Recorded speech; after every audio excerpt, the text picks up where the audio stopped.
दोस्तों shalom, praise the Lord. प्रभु आप सबको आशीष दे, अपने अनुग्रह अपने प्रेम से भर के रखे। वचन कहता है कि आत्मा को शोकित ना करो, यानी कि परमेश्वर की आत्मा को शोकित ना करो।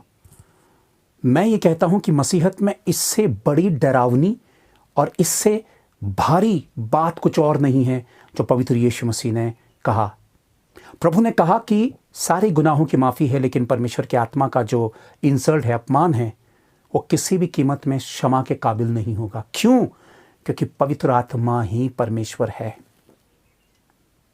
तो वास्तव में एक छोटा सा वचन मैं आप लोगों के सामने रख रहा हूं, छोटा सा रेफरेंस, इफिसियंस चैप्टर 4 उसका 27। इफिसियो अध्याय 4 वचन 27 क्या कहता है? छोटी सी बात कहता, और ना शैतान को अवसर दो। शैतान को अवसर देने का मतलब है कि शैतान अवसर ढूंढता, और प्रभु साफ कह रहा है कि हां, अगर तुमने शैतान को अवसर दिया तो फिर जिम्मेदारी तुम्हारी है, मेरी नहीं, क्योंकि अवसर तुम दे रहे हो। तो हम शैतान को अगर अपनी जिंदगी में अवसर देंगे तो फिर हम क्वेश्चंस उठाएंगे, सवाल उठाएंगे कि प्रभु मेरी जिंदगी में ऐसा क्यों, मेरी लाइफ में ऐसा क्यों, मेरे परिवार में ऐसा क्यों, मेरी हेल्थ के साथ ऐसा क्यों। बहुत सारे रीजंस हैं। हम हमेशा ये कहते हैं कि प्रभु हम तो विश्वास करते हैं, हम रेगुलर चर्च जाते हैं, हम रेगुलर ऑफरिंग देते हैं, टाइट देते हैं, हम तो एक अच्छा विश्वासी जीवन जीने की कोशिश करते हैं, हम विश्वास करते हैं, फिर हमारे साथ ही ऐसा क्यों। बहुत सारी वजह जो महान परमेश्वर की है, उसके वचन के भेद की है, हम नहीं जानते हैं। उसके कारण हैं जो मैं आपको बताना चाहता हूं। उसके कारण ये है कि हमने सही कलीसिया नहीं चुनी, हमने सही चर्चिस नहीं चुने। और सही चर्चिस हैं क्या? जहां परमेश्वर के आत्मा को, होली स्पिरिट को, पवित्र आत्मा को पहली प्राथमिकता दी जाती है, जहां पे इंसान को महत्वता नहीं बल्कि परमेश्वर के आत्मा को महत्वता दी जाती है, जहां पे समर्पण है परमेश्वर के वचन को लेकर और परमेश्वर के आत्मा को लेकर। और अगर आप ऐसे चर्च में नहीं हैं तो आप अपनी जिंदगी के साथ एक बहुत बड़ा खिलवाड़ कर रहे हैं, एक भयंकर आत्मिक खिलवाड़ कर रहे हैं। और आने वाले समय पर आप जब उस खिलवाड़ का भुगतान वाली पोजीशन पर पहुंचेंगे तब आप उसका भुगतान नहीं कर पाएंगे, और ऐसी पोजीशन पर पहुंचेंगे कि आप वापसी जाकर अपने उन हालातों को कभी नहीं सुधार सकते। कंप्रोमाइज, मनुष्य को देखकर मनुष्य को खुश करना, मेरा चर्च, तेरा चर्च, ये डिनोमिनेशंस और ये फलाना और ये फलूना, ये सब यहीं के चोचले हैं मेरे दोस्तों। ये सिर्फ यहाँ के दिखावटी चोचले हैं। परमेश्वर के सामने ये सारे काम पिघल जाएंगे, आग में जल जाएंगे, और ऐसे लोगों के लिए हमेशा हमेशा के लिए द्वार बंद हो जाएंगे। इसलिए मसीहत खिलवाड़ का जरा भी हिस्सा नहीं है। शैतान को अवसर हम कैसे देते हैं? जब हम मनुष्यों को महत्व देते हैं, जब हम मेरा चर्च तेरा चर्च कहते हैं, जब हम रिचुअल्स को फॉलो करते हैं, जब हम सबसे महान हस्ती को नहीं जानते हैं। प्रभु ने क्या कहा कि परमेश्वर की आत्मा को शोकित मत करो। तो हम आत्मा को शोकित इन्हीं कारणों से करते हैं कि हम परमेश्वर के आत्मा को जानते ही नहीं हैं, पवित्र आत्मा को जानते ही नहीं हैं। और अगर आप पवित्र आत्मा को नहीं जानते हैं तो आपकी आत्मिक जीवन की शुरुआत ही नहीं हुई है। आप एक शरीर की मसीहत पर जीते हैं। देखिए, दो तरह के मन होते हैं हमारे, एक आत्मा का मन और एक शरीर का मन। शरीर के मन की भी अपनी फीलिंग्स हैं मसीहत को लेकर, और शरीर के मन पर भी हम ऊपरी तौर पर मसीहत की चीज़ों को बहुत कुछ हम सीख सकते हैं, समझ सकते हैं और अपने आप को संतुष्ट करने की कोशिश कर सकते हैं। लेकिन अपने इनसाइड पर, अपने भीतर हम हमेशा बेचैन, उदास और खोखले और अधूरेपन पर जीते हैं, और हमेशा हमें अधूरापन और खालीपन लगता है। हम प्रभु की महत्वता को अपने जीवन पे फुलफिल, पूरी तरह से परिपूर्णता के तौर पर हम देखना चाहते हैं, पर वो हम देख नहीं पाते हैं, क्योंकि हम शरीर के मन की मसीहत पर जी रहे हैं। और दूसरा है आत्मा का मन, जहां आत्मा से आत्मा मिलता है और आत्मा बात करता है। हम जैसे ही परमेश्वर के साथ संबंध रखते हैं, हम एक अलौकिक दुनिया का हिस्सा हो जाते हैं, शरीर की दुनिया से अलग होते हैं। जब तक आप शरीर के मन से अलग नहीं होंगे तब तक आप आत्मिक जीवन को जीने की शुरुआत ही नहीं कर सकते हैं। तो क्या आप पवित्र आत्मा को समझते हैं, सुनते हैं, महसूस करते हैं, और कितना पवित्र आत्मा के साथ जीते हैं? पवित्र आत्मा वो शख्सियत है कि अगर आपने उसकी अनदेखी की है तो आपने दुनिया का सबसे भयानक गुनाह किया है। आपकी मसीहत एक डिब्बे में कचरे पे चली जाएगी जिसका कोई महत्व नहीं है बिना पवित्र आत्मा के। और अगर आप पवित्र आत्मा की शिक्षा नहीं पा रहे हैं, पवित्र आत्मा के साथ संबंध कैसे रखना चाहिए नहीं जान पाए हैं, और आपका संबंध पवित्र आत्मा के साथ नहीं है, तो आपकी मसीहत शून्य है। व्यक्तिगत रिश्ता, देखिए भीड़ में खड़े होकर आप हुल्लड़ मचा सकते हैं, शोर मचाते हैं, परमेश्वर की आत्मा का कई तरीकों से मजाक बनाया जाता है। आज के समय में एक ग्लैमर, एक बहुत फिल्मी स्टाइल पर जो है बहुत सारी चीज़ें की जाती हैं जिसकी डिटेल्स पे मैं नहीं जाना चाहता हूँ। बहुत सारा शोर शराबा होता है, बहुत सारे चमत्कार और चिन्ह और बहुत सारी चीज़ें आपको दिखने को मिल सकती हैं, लेकिन क्या वाकई ये परमेश्वर की आत्मा का काम है या फिर ये धोखे की आत्मा? क्योंकि धोखे की आत्मा सबसे तेजी से काम करेगी। वो बहुत बड़े रूप में छलावा नहीं, बल्कि वो मिक्सअप करके छलावा करेगी। परमेश्वर के वचन के साथ मिक्स मिलावट करके वो सारे काम करेंगी, ताकि भोले लोग जो पवित्र आत्मा से भरे हुए नहीं हैं, जिनकी आत्मिक आंखें खुली ही नहीं हैं, वो बहुत आसानी से धोखे में आ जाए। जहां शोर शराबा है, हाथ हिलना, कभी पलटियां खाना, कभी गिरना, ये तमाम चीजें, लेकिन वही लोग जब आराधना या प्रार्थना मीटिंग या फिर वो क्रूसेड या कोई भी ऐसी मीटिंग खत्म होती है, तब वो बिल्कुल खोखले, एम्प्टी और खाली होते हैं। क्यों? क्योंकि वे आत्मा के द्वारा वचन से भरे हुए नहीं हैं। क्योंकि परमेश्वर का आत्मा आपको प्रेरित करेगा परमेश्वर के वचन की शिक्षा और संगति की ओर को। और अगर आप ऐसा नहीं कर रहे हैं तो देखिए, दिखावटी वाली मसीहत या फिर वो हाथ हिलाना या चीखना चिल्लाना, परमेश्वर का आत्मा हमें मिच्योर करता है, इनमिच्योर नहीं। ये इनमिच्योरिटी वाले लक्षण हैं। कई बार होता है कि दुष्ट आत्माएं भी चीखती चिल्लाते हुए निकलती हैं। मैं उस पॉजिटिव हिस्से को छेड़ नहीं रहा हूं, लेकिन कई तरीके से आज एक दूसरे को देखा देखी करके चीजें बहुत ज्यादा शोर शराबे की ओर को बढ़ गई, जहां से लोग बहुत दुखी हैं, निराश हैं, टूटे हैं। कौन? मसीही लोग, क्योंकि उन्हें सही मार्ग नहीं मिल रहा है। और सही मार्ग केवल परमेश्वर के आत्मा के द्वारा वचन में है।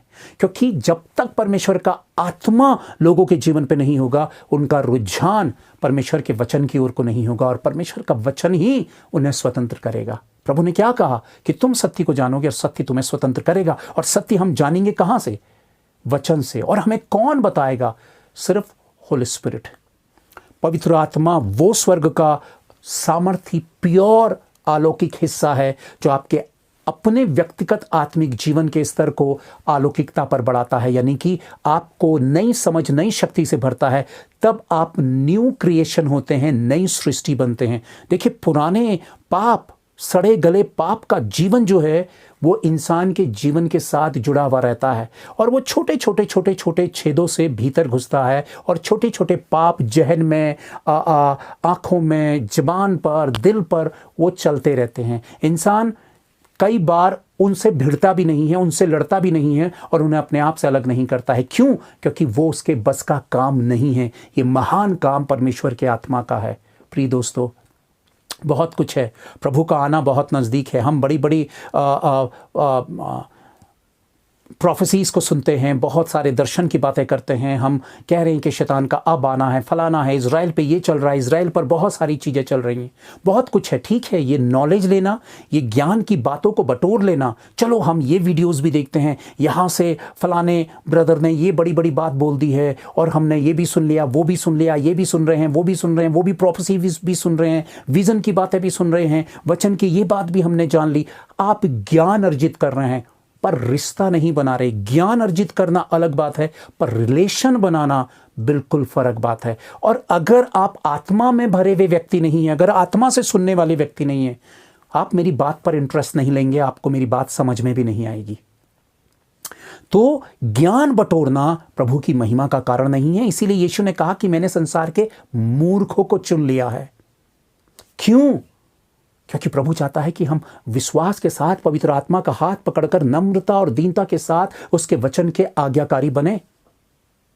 और तब परमेश्वर के आत्मा को हम पुकारें कि पवित्र आत्मा के साथ हम गंभीरता से कोने में बैठें और पवित्र आत्मा से आग्रह करें कि हे पवित्र आत्मा, मेरी मदद और मेरी सहायता करें।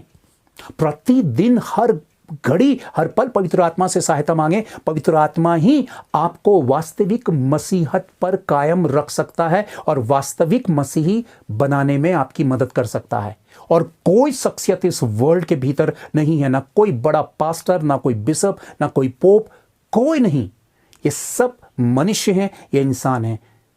परमेश्वर ने हमें एक सहायक दिया, यानी कि पवित्र आत्मा, और वही पवित्र आत्मा आपके जीवन को दिशा दिखा सकता है वास्तविक मसीहत की। इसलिए क्या आप धोखे की मसीहत पर जी रहे हैं? क्या शोर शराबे और हुल्लड़ वाली मसीहत को जी रहे हैं? क्या सिर्फ चिन्ह और चमत्कार वाली मसीहत को जी रहे हैं, पर वचन की गंभीरता पर आत्मिकता की उन्नति नहीं कर रहे हैं? आप प्रतिदिन अपने आप में क्या बदलाव होते हुए देख रहे हैं? क्या अपनी गलतियों और खामियों को आप स्वीकारते हैं? क्या आप खुलकर बोलते हैं कि प्रभु मुझ में ये कमी है और मैं बदलना चाहता हूं, और आप बदलाव की ओर को बढ़ रहे हैं? क्या पवित्र आत्मा, आप महसूस करते हैं कि पवित्र आत्मा आप में तब्दीली ला रहा है? क्या आप हम्बल हो रहे हैं? क्या प्रभु के राज्य के कार्य में आप अपना एक योगदान दे रहे हैं? क्या प्रभु की आवाज को आप सुन रहे हैं, भेदों को जान रहे हैं? क्या आपकी दिलचस्पी परमेश्वर का वचन है या फिर हुल्लड़ या शोर शराबा है? दोस्तों, यही तो चालाकी है शैतान की। इसलिए उसने क्या कहा कि शैतान को अवसर ना दो, क्योंकि शैतान को अवसर देना यही है। और शैतान हमेशा परमेश्वर के आत्मा की वास्तविक शिक्षा और संगति को आपसे दूर रखेगा, परमेश्वर के उन प्योर शिक्षकों से दूर रखेगा। आप सिर्फ मिर्च मसाले वाली बातों को सुनना पसंद करते हैं, और कई लोग कोशिश करते हैं कि वो जितना ज़्यादा मिर्च मसाला वाली बातों को बोले तो लोगों को इंटरेस्ट आए, और ये सिर्फ इंटरेस्ट है शरीर का, इसमें हमारी आत्मिक उन्नति नहीं है, क्योंकि आत्मिक उन्नति पवित्र आत्मा के साथ है। पर क्या आप पवित्र आत्मा के प्रति गंभीर हैं? और अगर आप पवित्र आत्मा के साथ नहीं हैं तो आप मसीह के साथ नहीं हैं, और आपने परमेश्वर के आत्मा को शोकित किया है। क्या शोकित करना मामूली सी बात है? यह शैतान के पाले पर खड़ा होना है प्रिय दोस्तों। इसलिए मेरी आप सबसे रिक्वेस्ट है कि धोखे की मसीहत से अपने हाथों को, अपने कामों को अलग करें। और देखिए, जिंदगी बहुत छोटी है। जिंदगी ख़त्म होने के बाद हम अपनी ज़िंदगी में सुधार नहीं कर सकते हैं, जीते जी ही सुधार कर सकते हैं। और अगर आप गंभीर नहीं हैं अपने आत्मिक जीवन को लेकर, तो आगे चलकर आप ठोकर खाने जा रहे हैं। इसलिए प्रभु का हाथ पकड़िए, मजबूत बनिए, और पवित्र आत्मा से आग्रह करिए, और ऐसे चर्चिस को ढूंढिए, ऐसी कलीसिया को ढूंढिए, ऐसी कलीसिया पर जाइए जहाँ पे दिखावा, शोर शराबा नहीं, बल्कि वास्तविक मसीहत की साथ परमेश्वर के आत्मा की मौजूदगी है, और जहाँ आप फुलफिल हो रहे हैं आत्मा के साथ, और आत्मा की उन्नति पर आप उठ रहे हैं। आप अपने आप में बदलाव महसूस कर रहे हैं, आप अपने गुनाहों को स्वीकार कर रहे हैं, आप बुराइयों को दूर कर रहे हैं, आप प्रभु की महिमा में उठ रहे हैं, आप लोभ और लालच और शारीरिकता और मटेरियलिस्टिक दुनिया से अलग हो रहे हैं, आप तेरा मेरा ऊंच नीच रंग भेद से अलग हो रहे हैं। इसका मतलब है कि आप पवित्र आत्मा को अपने ऊपर काम करने दे रहे हैं, और आप परमेश्वर की महिमा में आप निडर और बेखौफ हो रहे हैं। प्रभु आपको बढ़ा रहा है, परमेश्वर का आत्मा आप में काम कर रहा है। ऐसी कलीसियाओं को चुनिए, अपने आत्मिक जीवन को गंभीर करिए, क्योंकि प्रभु का आना बहुत नज़दीक है। ये विश्वास करिए, क्योंकि समय अगर चला गया तो वापस कभी नहीं आएगा। प्रभु आप सबको आशीष दे। Thank you. Praise the Lord.